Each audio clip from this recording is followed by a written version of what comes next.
This week on the West Bloc, Russia's war in Ukraine enters a new phase as Russian forces battle for control of eastern Ukraine.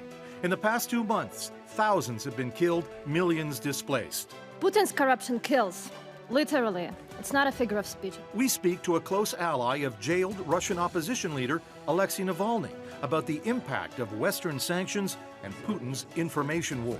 And then there were eight candidates have paid their first $50,000 to compete for the conservative leadership. But which one can build a winning coalition? Brad Wall and James Moore on the challenge ahead. And we know that housing is a real challenge. Can new federal policies cool a hot housing market?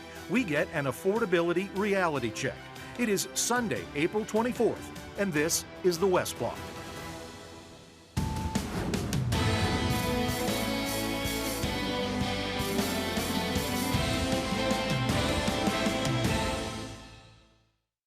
Hello, and thank you for joining us. I'm David Akin. Mercedes Stephenson is off this week.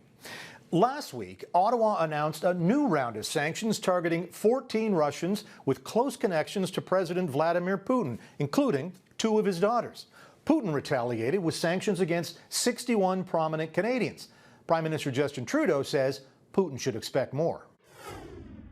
And Canada remains determined to be there to support Ukraine, to be there to push back on Russia, including with crippling sanctions of a scale never before seen against a major economy. But are the sanctions having an impact on Putin? Joining me now is Anna Veduta. She is the former spokesperson for jailed Russian opposition leader Alexei Navalny, and she's the vice president of his anti-corruption foundation. Anna, thank you so much for joining us today from Washington. And I guess the first question we have is, there are economic sanctions, there are sanctions against the oligarchs, and Canadians want to know, inside Russia, is the perception, are these sanctions working?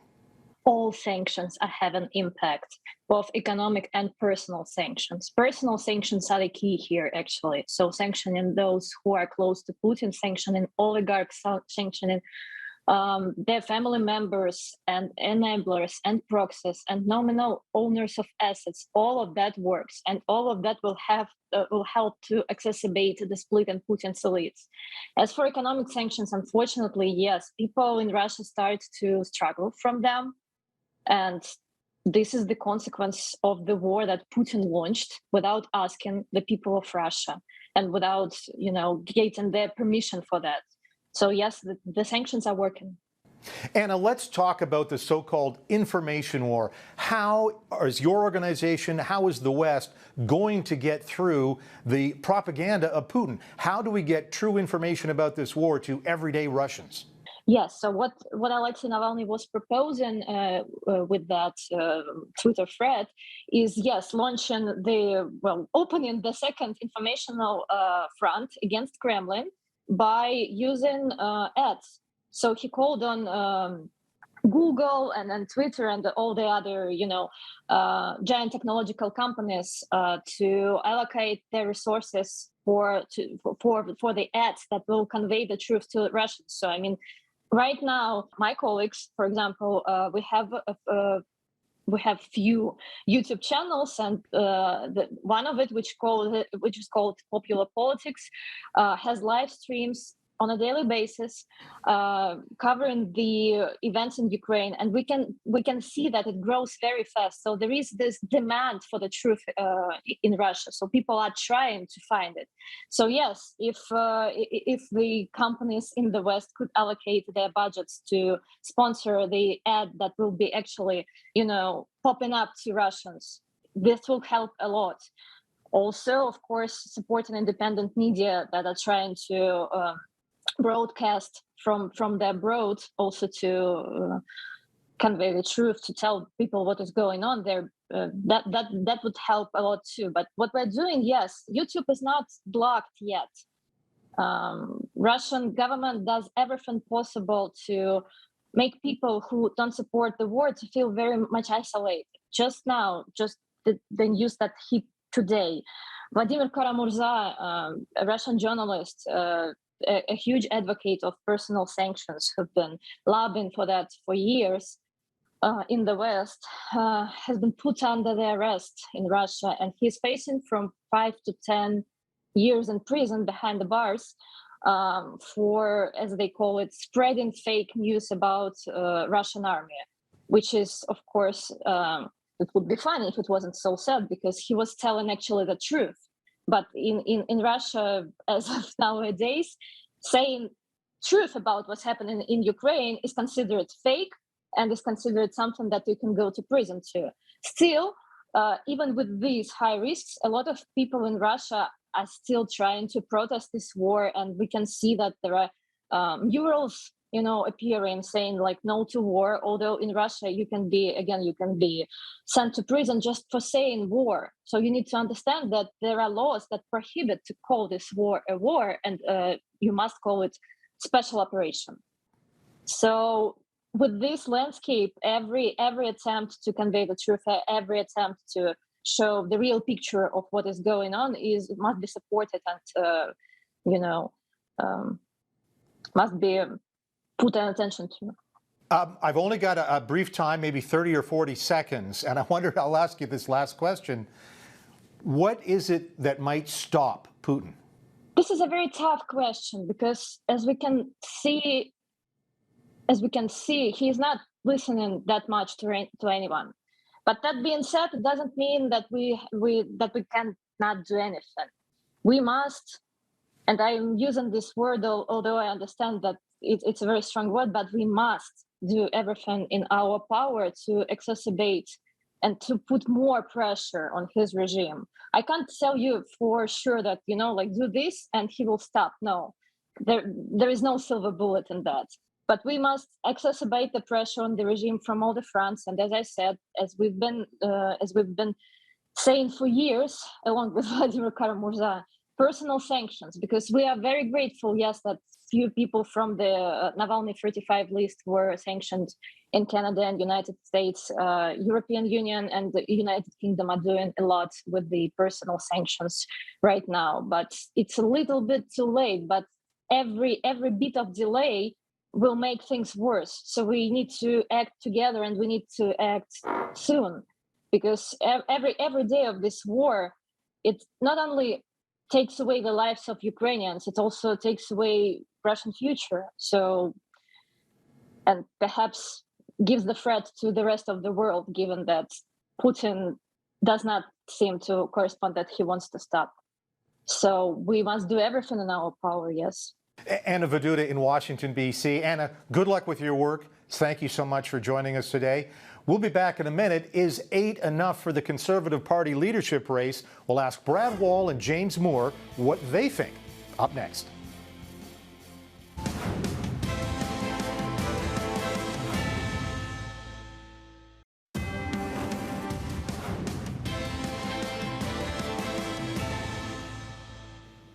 The Conservative leadership race cleared a key benchmark last week. The deadline came and went to get into the race, and 8 candidates have filed their papers and paid their $50,000 entry fee. Next deadline to pay the full $300,000 is April 29th.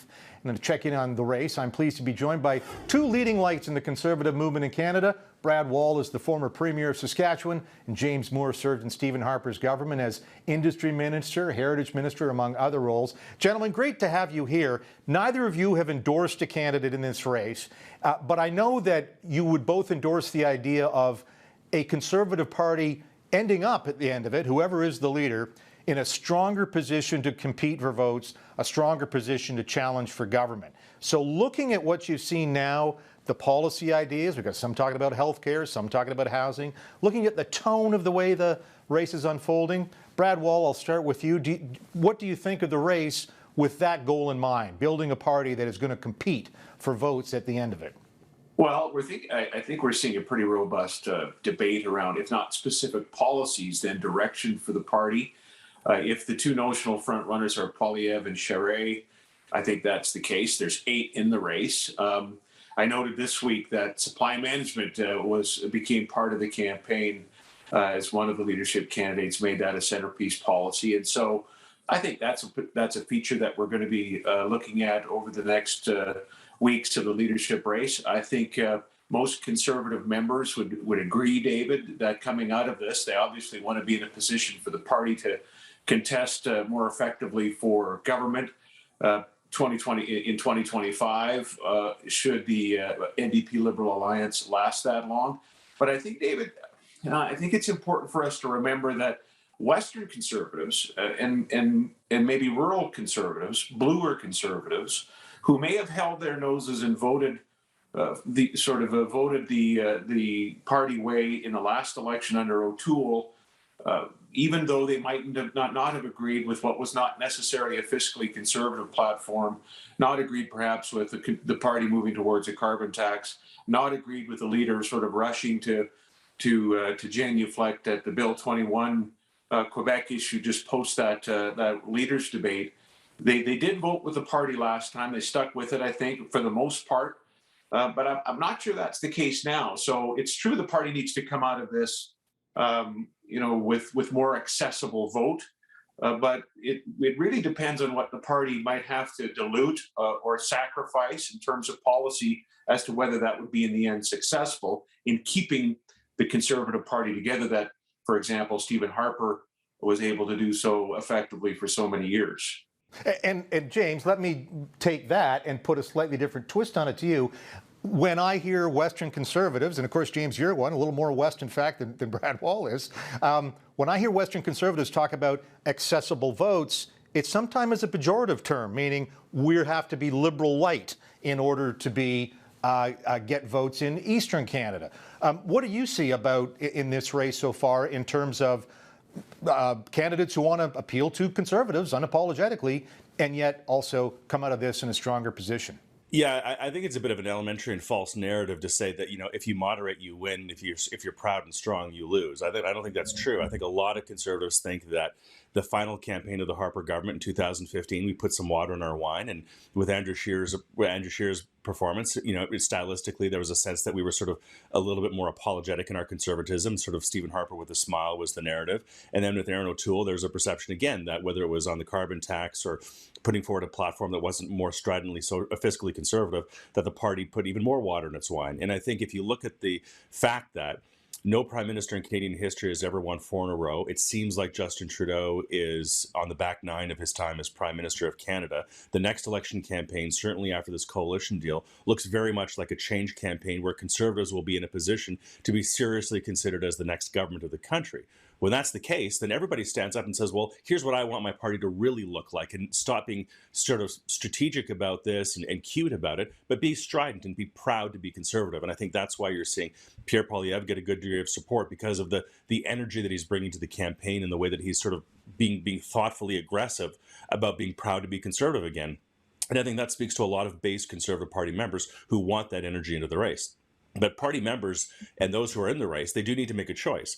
Do you want to be in politics? Do you want to be in government? Do you want to be a conservative party that it refines what conservatism is? Or do you want to be a governing party that comes to the table and presents Canadians with ideas that are conservative in terms of their ideological instinct, but are pragmatic and realistic in terms of what Canadians will tolerate in a government going forward? And I think that's the real test of whether or not the party comes out of this as a governing alternative to the Liberals.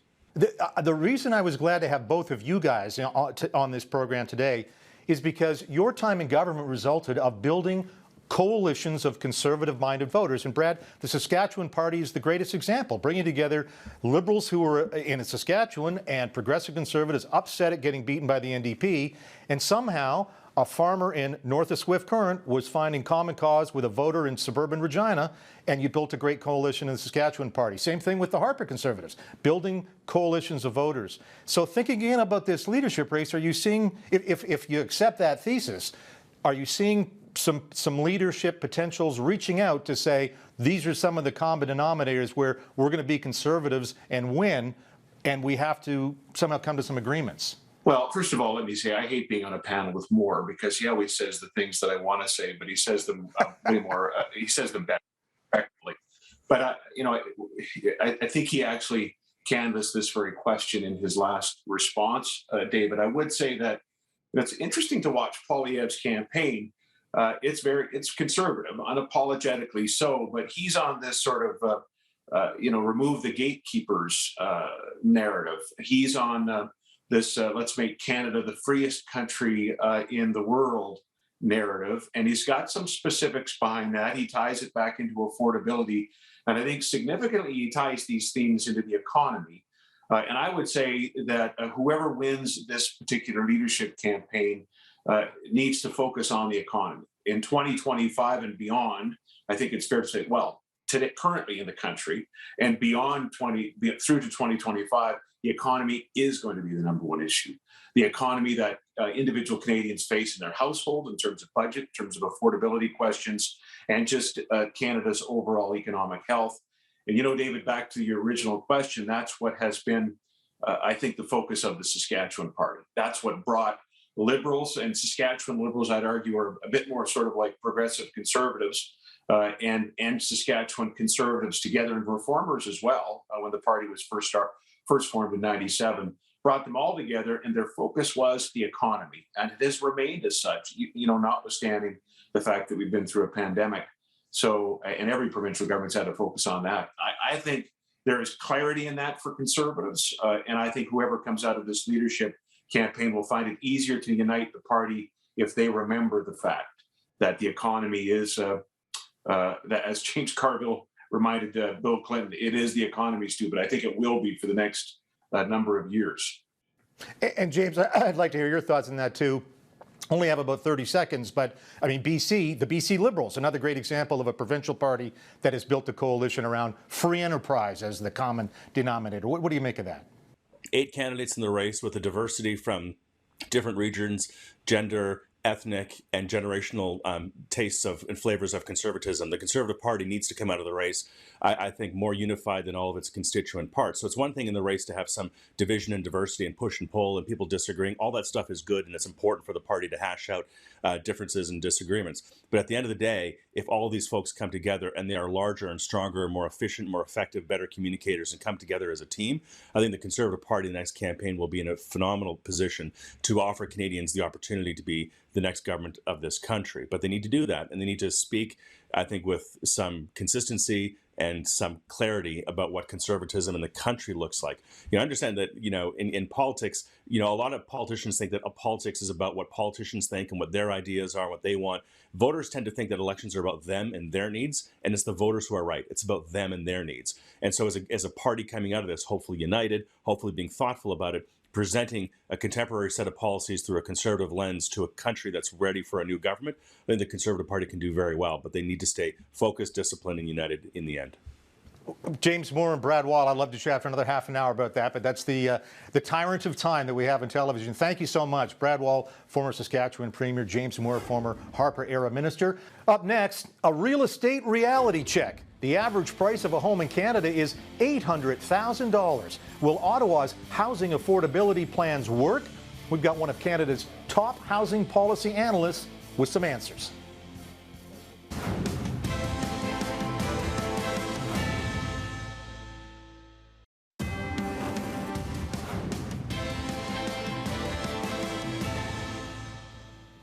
We have a housing affordability crisis in Canada. Everyone says so, including the federal government, which put lots of measures in the budget to deal with that problem.